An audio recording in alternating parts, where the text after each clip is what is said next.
Tuanku Sultan Pahang zahirkan kemurkaan terhadap penceroboh tanah di Pahang pada 13 April. Jangan bagi orang menceroboh tanah-tanah negeri Pahang ini.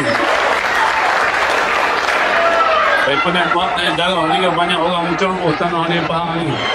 Pada petang 14 April, DAP Pahang keluarkan kenyataan dalam bahasa Cina, nyatakan mereka tetap bersama dengan pekebun-pekebun. Kalau itu pendirian parti DAP nak menderhaka titah Tuanku Sultan Pahang, lawan kerajaan negeri Pahang dan langgar undang-undang, keluar je kenyataan dalam bahasa Malaysia. Tak payah bersikap talam dua muka. Bila DAP nak hentikan cara provokasi dan protes? Dah jadi kerajaan, masih nak protes. Masih tuduh kerajaan negeri zalimi pekebun. Selain daripada protes, tak ada kerja lain ke?